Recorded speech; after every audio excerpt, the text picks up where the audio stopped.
Marcos 11, o verso 17, diz assim: e os ensinava dizendo: não está escrito, a minha casa será chamada por todas as nações de casa de oração?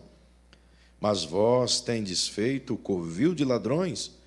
E os escribas e os principais sacerdotes ouviram isso e buscavam de que modo o destruiriam, pois o temiam, porque todo o povo estava admirado de sua doutrina. E vindo à tarde, ele saiu da cidade. Amém. Só esse texto. E antes de orarmos juntos, para aprendermos o que o Senhor tem aqui a nós esta noite, eu gostaria de lembrá-los de que todos os trabalhos que acontecem no reino, no mundo todo, continuam ativos.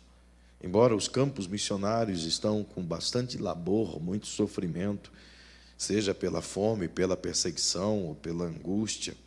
Este domingo, por exemplo, foi lembrado no Brasil, o domingo, é o DIP, o domingo da igreja perseguida, e citando, portanto, 50 países dos que são os mais perseguidores do Evangelho em nossos dias. E a Coreia do Norte se mantém isolada na liderança como o país que mais persegue o Evangelho. Diga-se de passagem que esta semana mesmo foi executado um pastor, batista por sinal.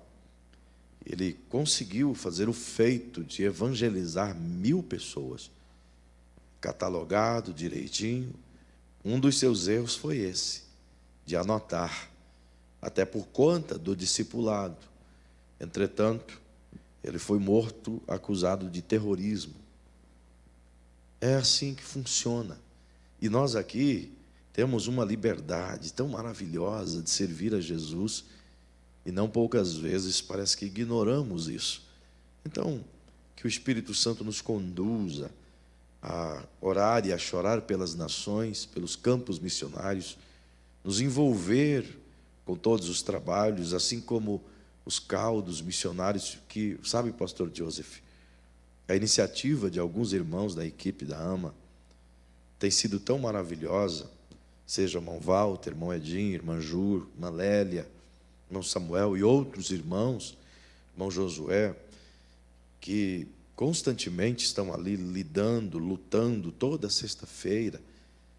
Eu diria para ti, se não fossem esses caldos, nós não estaríamos conseguindo manter.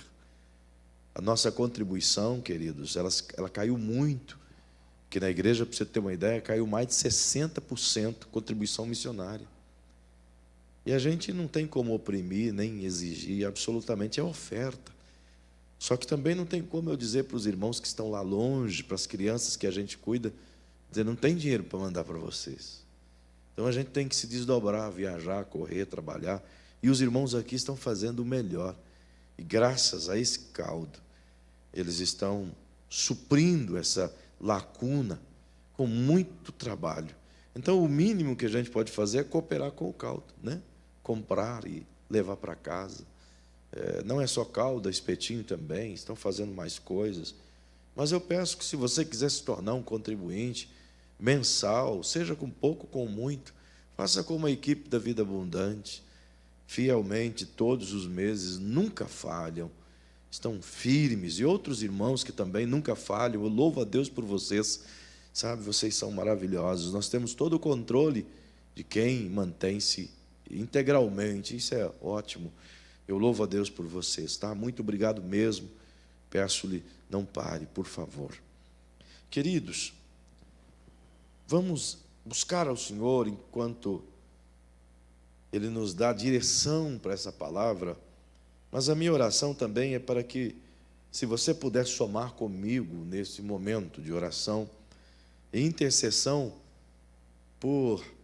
para que algumas portas que precisam ser abertas para o campo, bem como para essa igreja, possam se abrir. Pedindo a Deus, Deus abra as portas necessárias para que a tua igreja avance e para que o campo missionário também avance. Esses dois motivos, nós precisamos de algumas portas abertas, rápidas e de maneira operante para a nossa igreja. E eu creio que o Senhor pode fazer isso. Ao longo dos dias nós comentaremos mais. Mas ore comigo, por favor. Paizinho querido, mais uma vez eu te louvo por esse momento tão maravilhoso, enquanto aqui cultuamos a Ti, Tua presença conosco, tão perfeita, tão gloriosa. Eu acredito, Senhor, que as pessoas em casa, os seus filhos, de igual modo sentem o mesmo que nós sentimos aqui, o desejo de Te sentir nesse culto, mas também abraçarmos uns aos outros em comunhão. E enquanto esse período, do qual nada agradável é, nos proíbe de estarmos juntos uns com os outros, Senhor, nós queremos pedir-lhe que nos ajude, abra as portas o mais breve possível. Faça com que a flexibilidade dos líderes desse país possa ser notada e consigamos, sim, levar adiante os seus planos, os seus projetos. Abençoe, Senhor, as portas que precisam ser abertas no campo missionário, bem como para o Instituto crescer e esta igreja como um todo, os desafios gigantescos que vêm pela frente, que envolvem os filhinhos desta casa, envolvem as crianças desse ambiente, envolvem os príncipes e princesas dos quais sentimos tanta falta. Senhor, eu peço-lhe, por favor, em nome de Jesus, ajude-nos a vencer essa etapa tão difícil e que o Teu nome seja glorificado nas lutas, tanto quanto será nas vitórias. Eu peço a Tua bênção agora, enquanto iremos meditar rapidamente nesta palavra, pois enquanto eu estiver a falar, que o Teu Espírito possa nos ensinar aquilo que Ele tem para nós. É o pedido que eu tenho a Ti e rogo-Te em nome de Jesus que assim o faça, hoje e sempre. Amém. Amém. Queridos, essa passagem em especial, permita-vos contextualizá-la. Jesus estava nos seus últimos dias terrenos. A sua preparação para esta semana na qual inicia aqui, já vinha sendo feita há pelo menos um ano junto com os discípulos. Ele estava orientando eles que o destino final era Jerusalém, afinal, ele tinha a ideia de cumprir todo o seu chamado e nos comprar através do seu sangue derramado na cruz, e isso tudo foi preparado no coração dos discípulos um ano antes, embora estes não conseguiam conceber dentro de si que poderiam perder o seu mestre e ainda perdê-lo dentro de uma circunstância tão cruel. Não dava para imaginar. Só que agora é chegado o tempo e Jesus decide, portanto, ir a Jerusalém e passar uma última semana ensinando nas redondezas da cidade. Juntamente com seus discípulos, foi uma semana bastante agitada, cheia de eventos e de coisas importantes que aconteceram no ministério de Jesus. Até porque era a semana da Páscoa e milhares de pessoas estavam em Jerusalém em ocasião da celebração que era um estatuto perpétuo para com Israel. E perceba que em meio a tudo isso, Jesus decidiu que com seus discípulos deveria passar o dia ensinando na cidade. É claro que você tem cenas que aconteceram nas noites, como por exemplo, o jantar em Betânia, na casa de um homem chamado Simão, e Lázaro estava com Jesus, evidente. E nesta casa em especial, possivelmente tenha acontecido ou na terça ou na quarta-feira. Todavia, Jesus chegou a Jerusalém no domingo, onde houve a chegada festiva, onde as pessoas o receberam com muita ansiedade e com alegria naquele lugar. Os textos afirmam que Jesus era amado e admirado por toda aquela gente. Eles prestavam atenção em cada palavra que saía da boca de Jesus. E ele, naturalmente, querendo ser mais paternal, mais amável, mais honroso, ele sem dúvida nenhuma convidava as pessoas a mergulharem no conhecimento da graça cujo Espírito lhes dava. Mas agora, certo dia, Jesus decide ir a Jerusalém e ele, sabendo que os eventos estão chegando cada vez mais perto, ele prepara o coração das pessoas, de modo que esse dia ele chamou os discípulos para que pudessem buscar um jumentinho e trouxesse-o para que este pudesse entrar na cidade, saindo das imediações de Betânia e entrar na cidade do modo em que ele seria recebido. E diz-nos a Bíblia que buscaram um filhote, um pequeno jumento que ainda não havia sido domesticado ou montado por ninguém. e pedindo esse jumento emprestado, falando ao proprietário, e este perguntou por que eles estavam tomando para si aquele jumento, e eles disseram como Jesus havia dito: diga-lhes que o Senhor precisa dele. E o cara assim o liberou, e eles levaram até Jesus. Ao chegarem no monte, eles colocaram sobre o jumentinho uma veste, um tecido, e Jesus se assentou sobre o lombo do animal, e eles desceram o monte.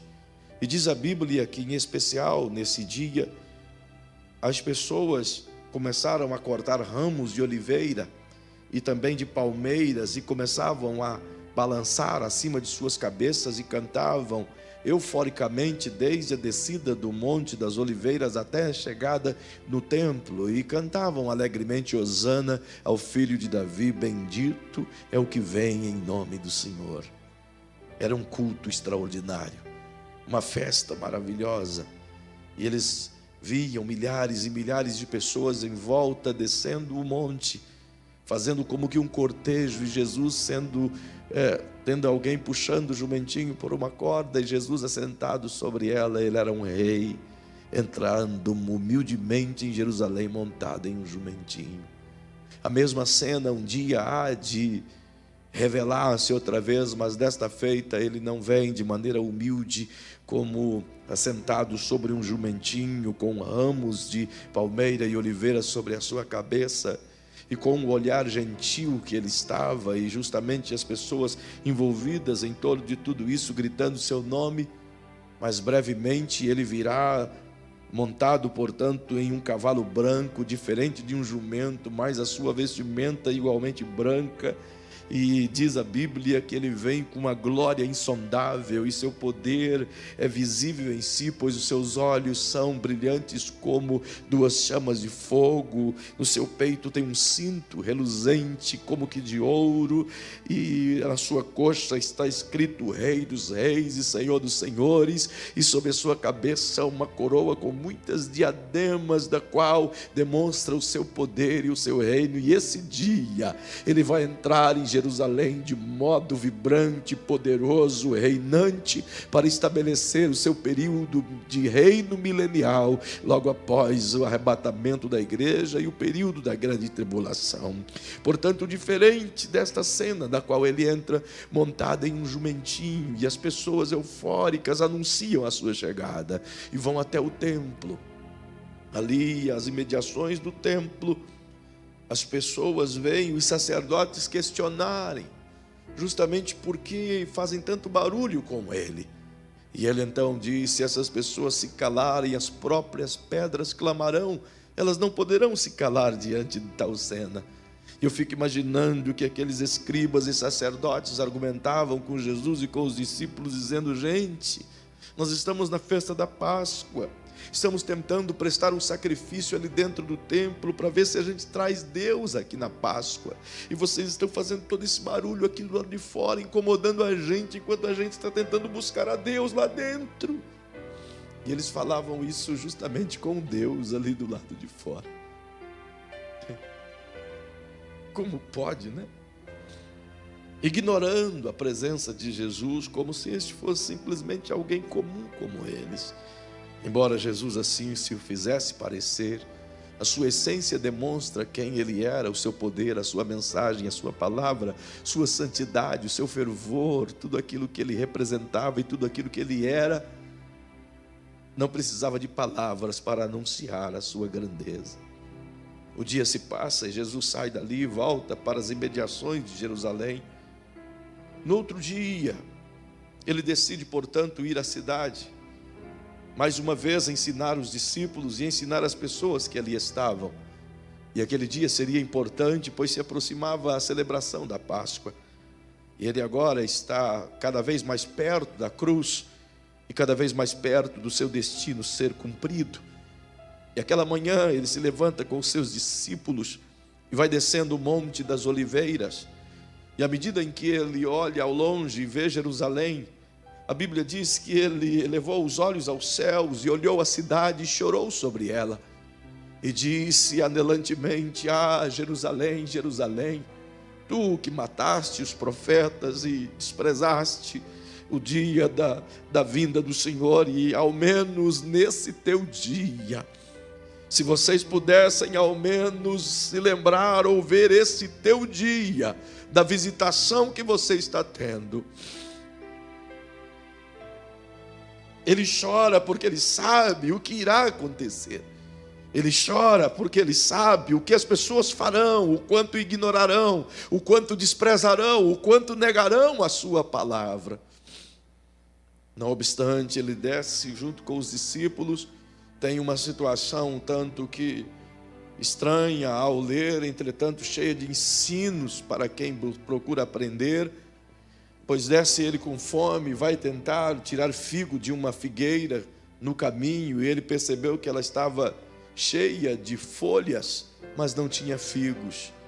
E ele não amaldiçoou-a, ele simplesmente disse que nenhum homem mais coma figo de ti. E a figueira, obedecendo a voz do seu Criador, entendeu isso, entendo ser isso como que uma voz de comando, e murchou-se por completo, desde o caule até a última folha. No outro dia pela manhã, ela estava completamente seca. Percebe que Jesus chega na cidade nesse dia, e ele vai até o templo, e à medida em que ele entra no templo, ele olha atentamente toda aquela movimentação, milhares de pessoas de um lado para o outro, aquela correria, aquele converseiro, aquele balcão de negócios em todos os lugares, os sacerdotes com as suas vestimentas opulentas, alguns deles até trançadas com fios de ouro, pois ensinam-nos as tradições de que os sacerdotes não só pegaram os modelos de roupa do qual Deus deu a Moisés a ideia, mas fizeram isso de uma forma um tanto que mais opulenta nas épocas de Jesus, que transformaram as suas vestes em vestes cheias de luxúria, de modo que andavam desfilando pelos alpendres e pelos espaços do templo, para que as pessoas admirassem as suas roupas, os seus sapatos, os seus penteados, a sua beleza. Era uma coisa, uma vaidade, parece que eles estavam em Milão, uma coisa triste. E Jesus olhando tudo aquilo e percebendo as barracas, as pessoas negociando ali à frente, então ele é tomado de um zelo, e o salmista diz e canta sobre isso, e diz: o zelo do Senhor me possuiu. E ele é tomado desse ardor do divino, esse zelo pelo Pai. E então ele pega uma corda e dobra ela em algumas vezes, e sai batendo sobre as mesas, empurrando bancas e tirando cadeiras do lugar do templo. E ninguém tem ousadia ou coragem de impedi-lo, de segurá-lo. Por que não? Porque todos sabem que estão fazendo errado, todos sabem que estão sendo confrontados. E ele tira aquelas bancas de corrupção, de negociata, de vendilhões, que estavam dentro do templo. Eu já te expliquei isso aqui, era um mecanismo criado pelos próprios sacerdotes, pelos conselhos dali de dentro. Para quê? Para levantar recursos, pois eles alcunharam a própria moeda do templo. Eles faziam com que usurpassem os pobres que vinham e traziam de longe as suas oferendas, as suas ovelhas, os seus boizinhos, as suas cabras, para oferecerem a Deus em sacrifício em momentos de festa, como a Páscoa, como o dia da expiação, como a festa dos tabernáculos, ou como a festa do Purim. Eram 7 festas anuais, mas 3 delas, normalmente as pessoas vinham de partes do mundo para isso. E homens e mulheres andavam semanas trazendo 4, 5, 10 ovelhinhas, para um por cabeça oferecerem ao Senhor em sacrifício pelos seus pecados. Entretanto, ao chegarem ali, passava pela banca de avaliação, que era chamado Porta das Ovelhas, e logo próximo a essa porta, essa banca, onde ficava um grupo de homens que escolhia as ovelhas, que servia para oferecer a sacrifício. Então, se o cara trazia 10 ovelhas, eles avaliavam e diziam: a sua ovelha está muito magra, está muito feia, está muito ruim, não serve para oferecer a Deus tem que ser o melhor. Das suas 10, salva 2.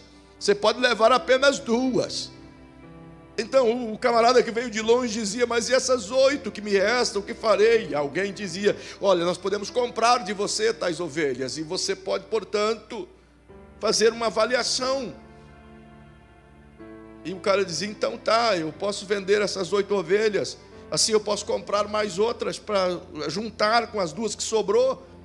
Então eles davam a ele uma plaquetinha, uma espécie de comanda, que na comanda determinava quanto valia aquela ovelha, o que eles haviam avaliado. Então ele ia em outra banca e lá entregava aquela plaquetinha. Os caras diziam: ah, você tem tantas ovelhas, é a avaliação delas aqui. Se uma ovelha valia, por exemplo, R$500, então o cara olhava e dizia: bom, de acordo com o teu número dessa plaquetinha, a tua ovelha vale R$50.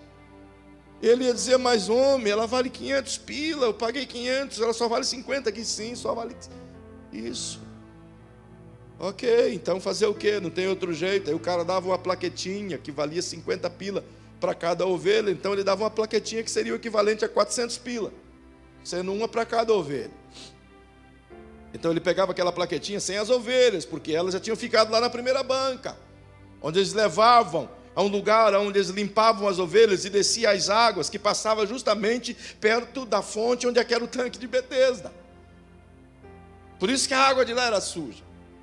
Então, de maneira que ele pegava aquele valor, aquelas plaquetinhas novas, que valia 400 pila, o equivalente a 8 ovelhas, do qual tinha vendido, e ele chegava na terceira banca. Era a banca que trocava aquilo, que transformava aquele papel na moeda do templo. Então ele pegava, portanto, agora as moedas equivalentemente de 400 pila do templo.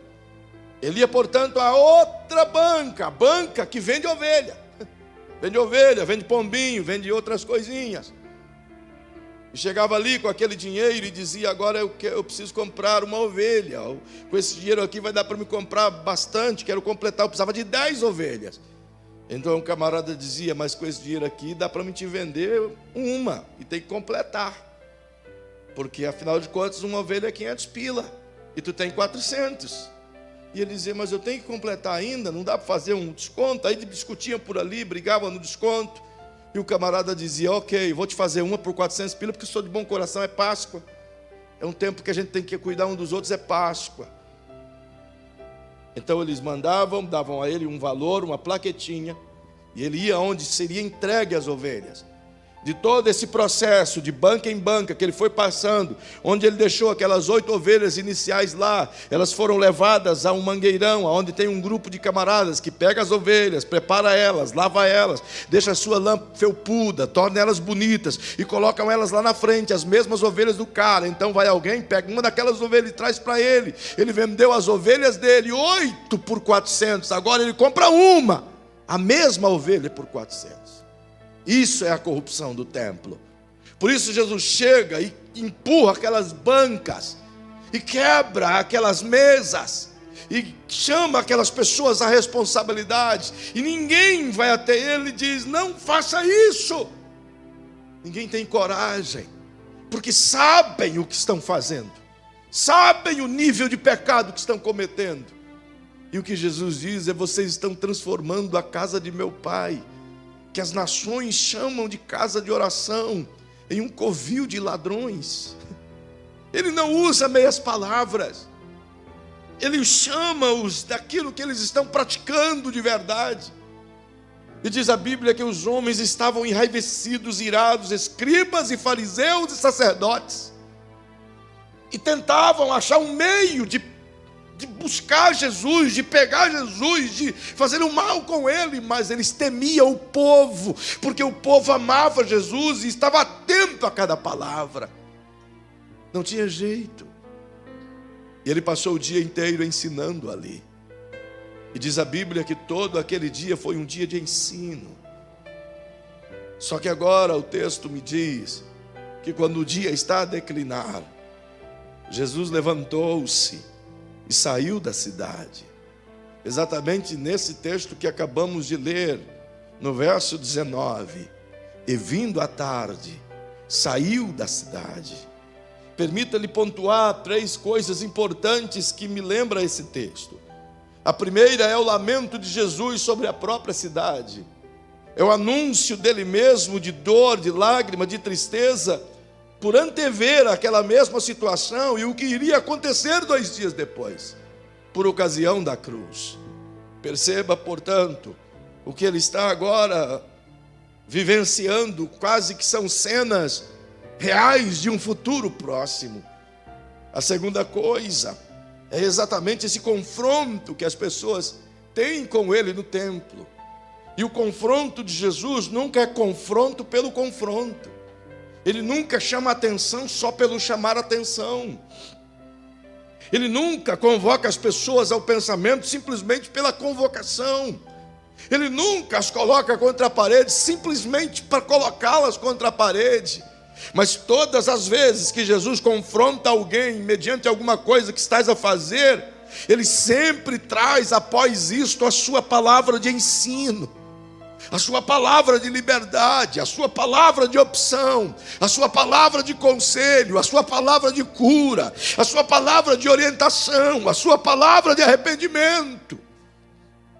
Todas as vezes que ele coloca alguém contra si mesmo, é na perspectiva de abrir os olhos, de mostrar o que está acontecendo de verdade. Ele nunca faz isso simplesmente por fazer, mas na perspectiva de mostrar, dizendo: está vendo o que você está fazendo? Eu te ofereço algo diferente.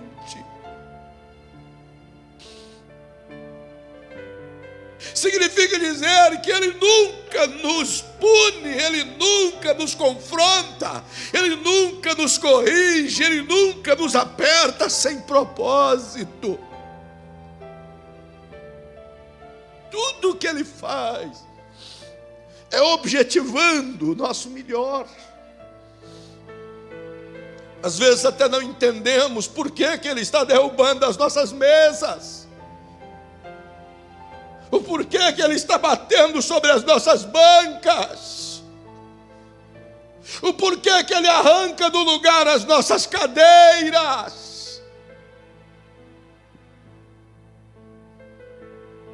Ele está tentando nos orientar, porque o caminho que estamos andando não é o que ele gostaria. As cadeiras naturalmente nos indicariam o nosso lugar de conforto. Geralmente ele nos tira a posição de conforto, como quem nos chama para a realidade, como quem balança a nossa estrutura, como quem sacode aquilo que nos dá tranquilidade, como quem quer nos mostrar que estamos vivendo como que uma fantasia, como que uma imagem distorcida da realidade, como um filme de ficção, enquanto que a prática é completamente outra. Não raras vezes ele vai puxar o nosso tapete e tirar as nossas poltronas, porque estamos acostumados a sentar confortáveis em nossos lugares preferidos e esperar que aquilo que estejamos fazendo, seja certo ou errado, seja ignorado por Deus, ainda que esperamos que Ele nos sirva com aquilo que a gente precisa. Escolhemos lugares legais da nossa vida, nem se importamos se o que estamos fazendo para escolher tal lugar é certo ou errado, e mesmo que seja errado, nós o conjecturamos como certo. E nos assentamos e dizemos: serve-nos, ó Deus. Abençoa-nos, ó Deus. Afinal, estamos dentro da sua casa. Afinal, estamos sentados, mas estamos sentados no templo. Estamos confortáveis, mas estamos dentro da sua casa. Ele empurra as nossas mesas.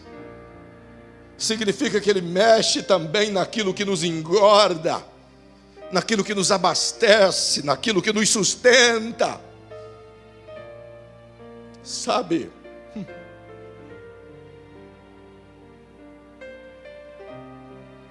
às vezes Ele permite que falta coisas para que a gente saiba dar o verdadeiro valor para aquilo que de fato tem valor em nossas vidas.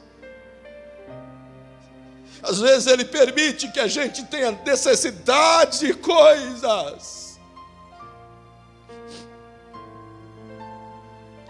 para que saibamos a verdade sobre aquilo que estamos tendo e não valorizamos,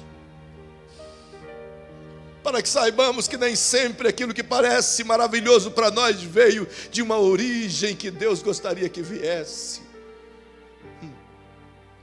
Às vezes Ele mexe naquilo que nos alimenta, que nos sustenta.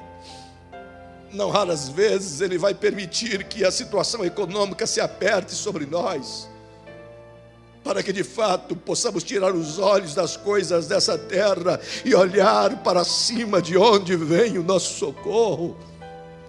Porque temos a tendência favorável, humana, de que quando as coisas vão bem, a nossa confiança sai de cima e é depositada em nós mesmos, e a gente começa a acreditar que o sucesso do meu comércio é por causa de minha capacidade, que as coisas financeiramente vai bem porque sou um cara controlado, que a organização está indo bem porque eu sei como agir, como gerenciar. Eu passo a olhar para dentro de mim mesmo e dizer: eu sou necessário, eu sou melhor, eu sei fazer, e tiro a expectativa do alto, e na verdade Ele mexe na estrutura e diz: nada do que você faz é você que faz, nada do que você tem é você que conseguiu, mas tudo vem de Deus e tudo é Deus que dá.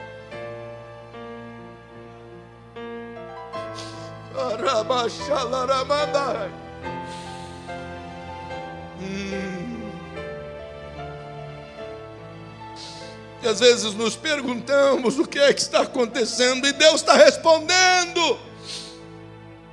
Você confia no governo, você confia no patrão, você confia no seu concurso, você confia no teu talento, você confia na tua poupança, você confia no seu carro, você confia no teu trabalho, mas você não confia em Deus.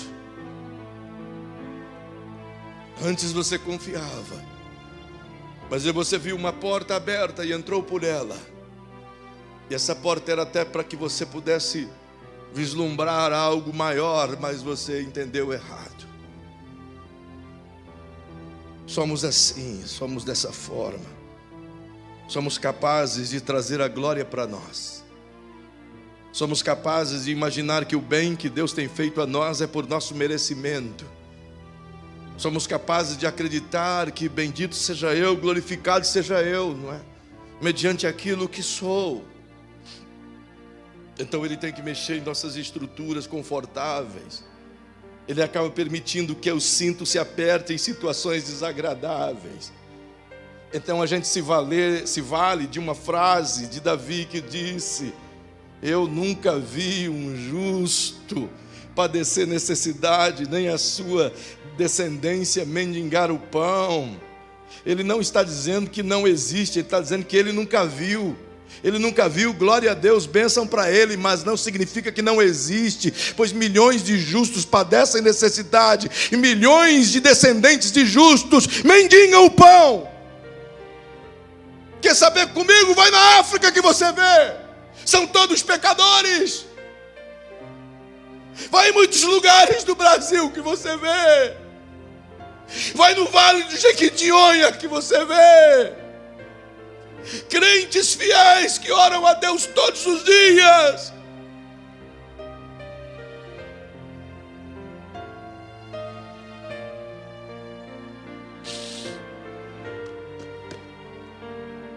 Confiança nele, esperança nele, aguardando nele.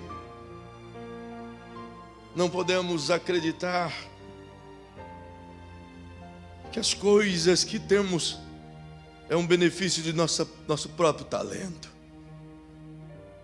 Então, quando temos a fé nisso, Deus olha de cima e diz: então, faça conforme a sua vontade. Aí as coisas começam a dar errado. Aí a porta do emprego se fecha. Aí o vendedor não vende tanto quanto antes. Aí o governo muda as leis. Aí uma pandemia fecha o teu comércio. Aí as coisas se apertam. E Deus está simplesmente virando a sua mesa. Como quem diz: filhinhos, volta para o Pai. A Bíblia diz ainda que Ele empurrou as bancas. Isso fala literalmente das negociações. Isso fala literalmente das vendas corruptas. Isso fala literalmente das negociatas que a gente faz para obter coisas, para ter lucros, para passar outro para trás, para lucrar em cima de alguém, para ter vantagens. Coisa que não poderia acontecer diante daqueles que creem e que dizem ser do Senhor. Mas estamos cansados de ver essas coisas noticiadas em todos os lugares. E mesmo dentro da vida de muitos que procuram de alguma maneira obter vantagens sobre os outros, como quem compra e não paga. Como quem, porque é crente, o irmão que vende tem que fazer pela metade do preço. Não é assim? Ô irmão, sou da sua igreja. É, irmão. E porque é da igreja, o cara tem que fazer pela metade do preço. Aí que ele já que não vai fazer pela metade do preço, então ele paga um pouquinho a mais, mas vai no concorrente. Deus vai virar a tua banca. Porque o que usa de engano não permanecerá na minha casa, diz o Senhor. 2 pesos e 2 medidas Deus não suporta. Não raras vezes Ele empurra as nossas bancas e mostra as negociatas que a gente faz, as coisas que a gente coloca debaixo do pano, o pó que a gente empurra para debaixo do tapete, as mentiras que a gente esconde dele e de quem está próximo de nós, as ceias que a gente toma indignamente, as falsidades que a gente comete um com o outro, a língua maligna que fala mal do irmão e a gente acha que está fazendo bem. Ele vai virar a tua banca, ele vai arrancar a tua máscara, ele vai te mostrar o que é por dentro. Um dia ele vai entrar no templo. Se segure quem puder. O prumo do Altíssimo vai descer. A régua do divino vai nos medir. Às vezes ele empurra as nossas bancas e diz: não precisa isso.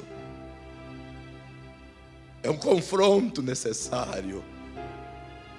Quando ele fez isso, Anderson, era de se esperar, pastor Joseph, que as pessoas que estavam atrás das bancas, estavam atrás das mesas, que os cambistas que se assentavam em suas poltronas, era de se esperar que eles dissessem: o senhor tem razão, nós erramos, nos equivocamos. Aqui de fato é uma casa de oração, não é um balcão de negócios. Aqui de fato é um lugar de buscar a Deus, não é um lugar de passar os outros para trás. Aqui de fato é uma casa de ser verdadeiro e não uma casa de engano. Nos arrependemos, pecamos, tentamos enganar Deus, tentamos enganar os filhos de Deus, roubamos as ofertas de Deus, tocamos no dízimo de Deus,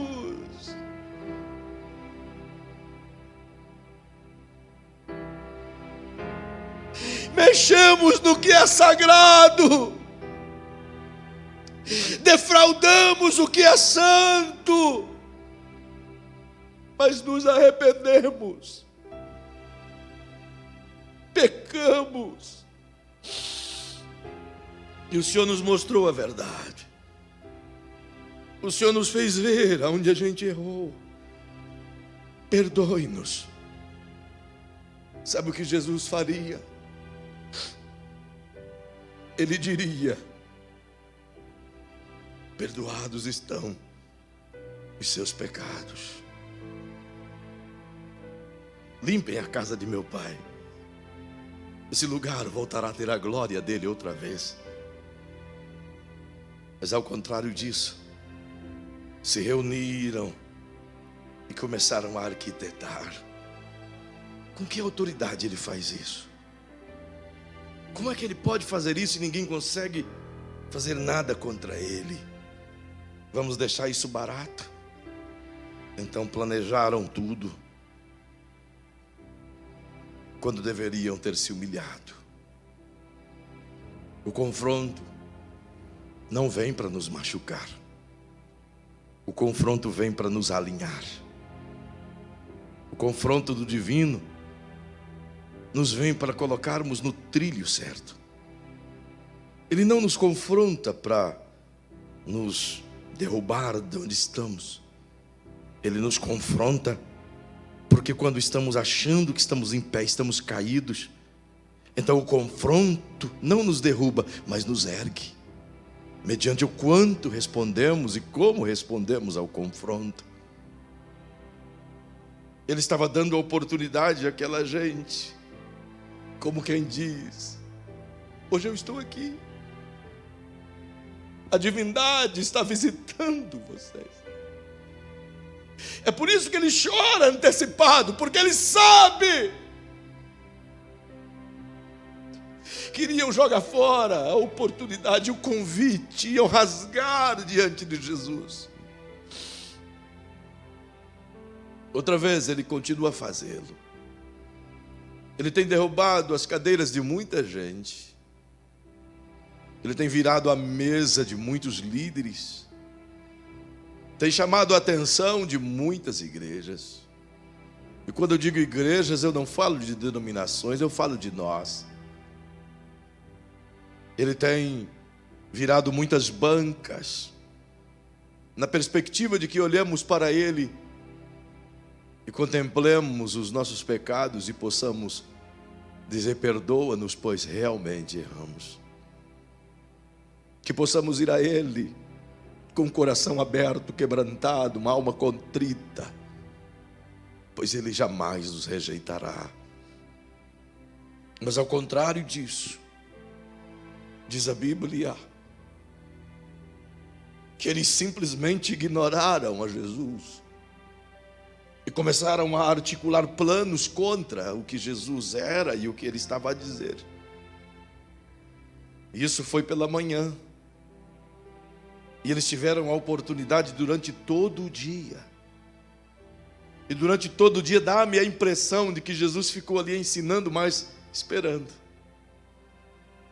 Tipo como quem diz: eu vou ficar por aqui, por essas imediações, porque pode ser que eles se arrependam. Sabe como Jesus faz, né? Ele chamou a atenção, mas ele fica na expectativa. Que as pessoas olhem para ele e digam: Senhor, tu estás aí ainda. A gente caiu a ficha agora, mas caiu. Mas o dia termina. E o versículo que, na verdade, era o objeto da mensagem,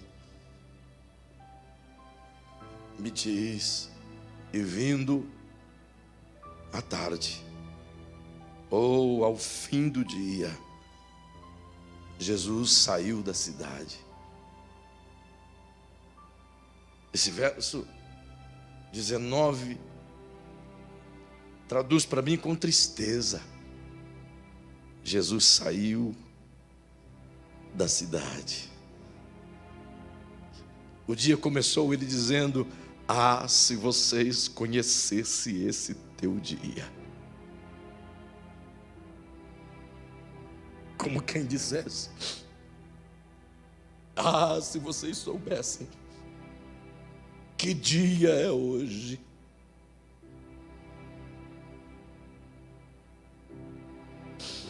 E o dia termina dizendo: e ele saiu da cidade.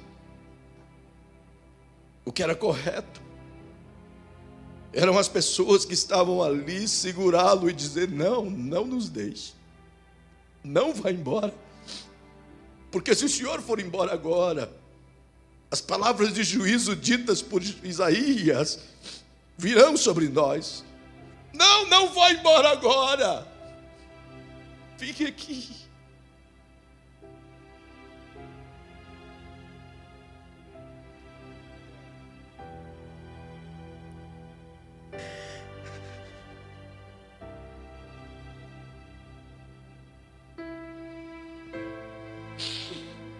Não ignore o confronto de Deus.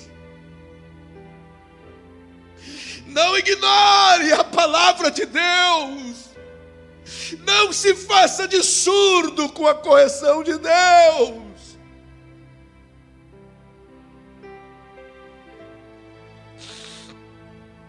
Porque se esse verso se repete,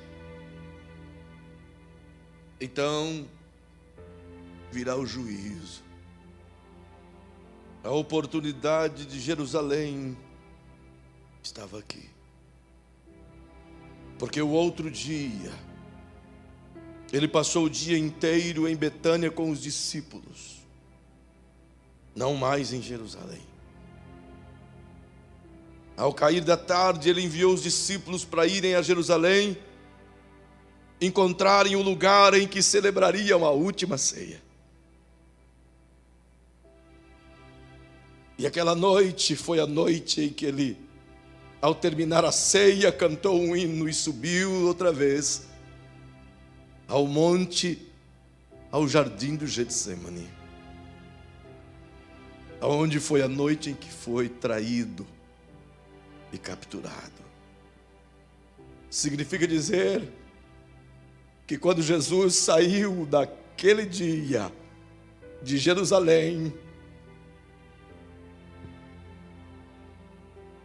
se cumpre a palavra que ele mesmo disse: não me vereis mais, senão no dia em que todo olho verá, em que direis: bendito é o que vem em nome do Senhor.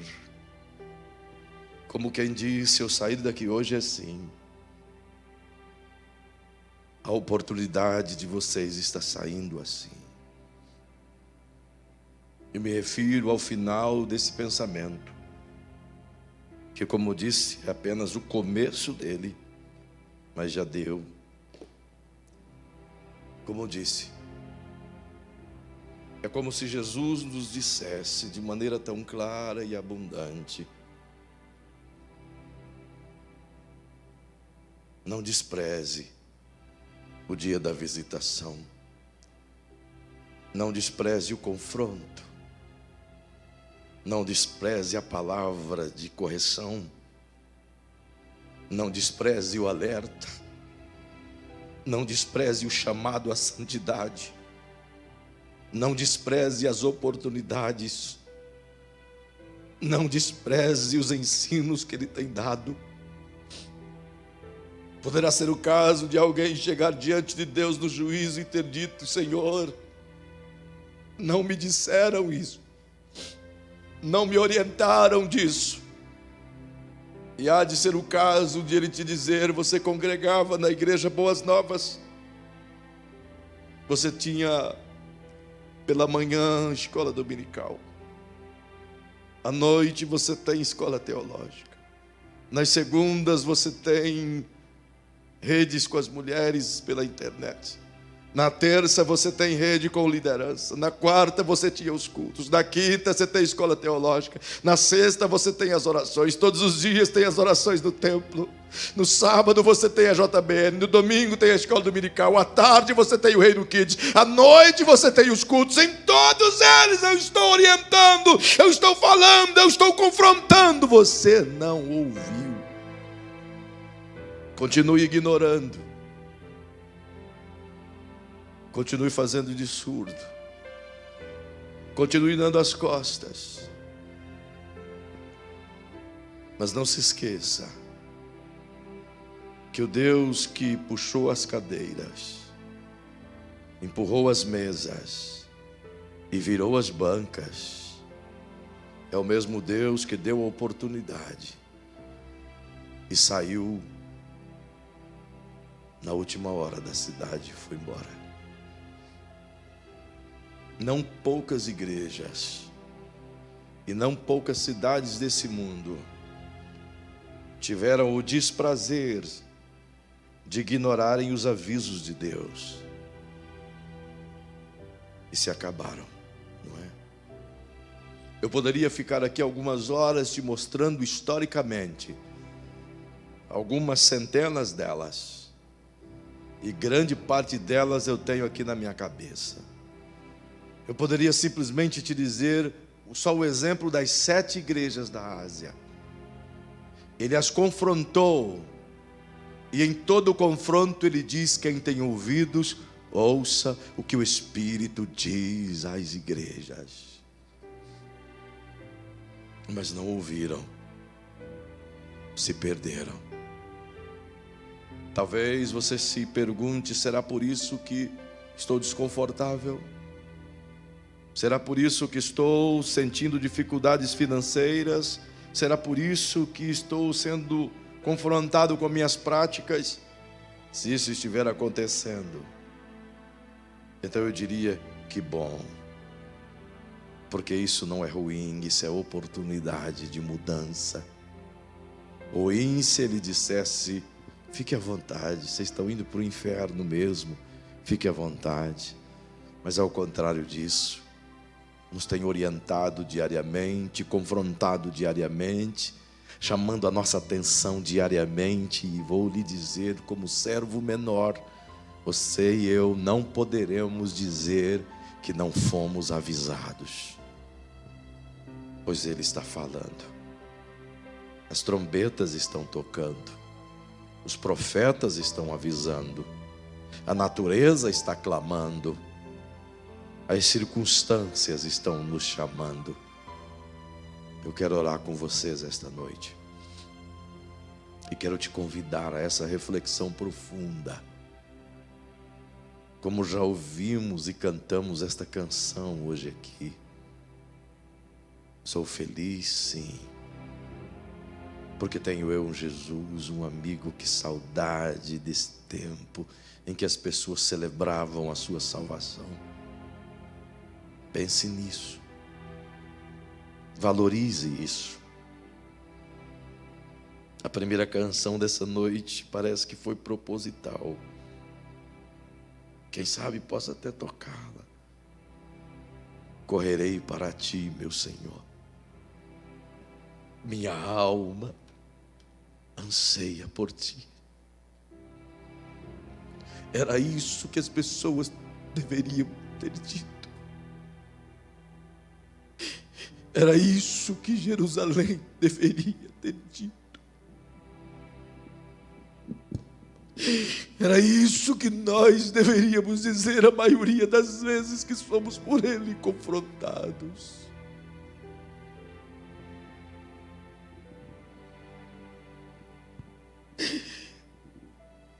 Ouçamos Deus. Ouçamos Deus. Eu vou orar com você.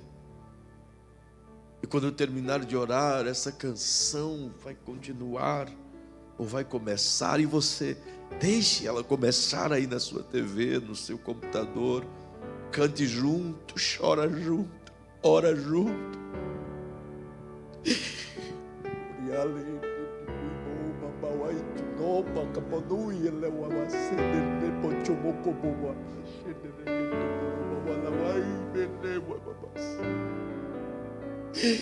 Paizinho querido, Paizinho de amor, Paizinho de graça,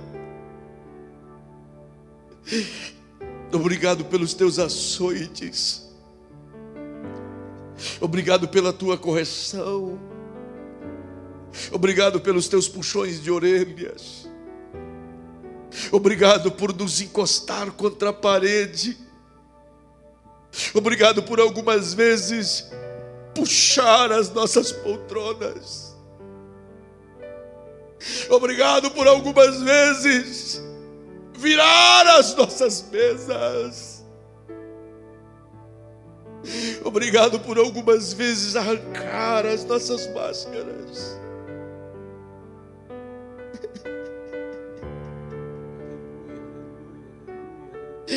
Obrigado pelo teu confronto, pela tua palavra,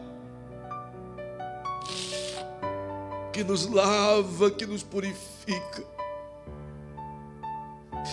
Tudo de nós precisa ser lavado, Senhor. Tudo em nós precisa ser mudado, Senhor. Eu aceito a tua correção, eu quero a tua correção, Senhor.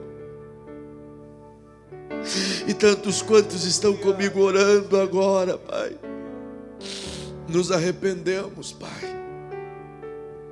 Queremos corrigir o nosso curso, queremos correr para Ti, queremos quebrar os nossos elos religiosos e queremos firmar a nossa aliança com o Cristo. Queremos nos agarrar à esperança de Tua vinda. Queremos desprezar os prazeres desta vida. Para que o que importa seja estar em Ti, Senhor. Que o melhor lugar que estejamos seja em Ti, meu Senhor. Que a minha alma Te busque e Te deseja.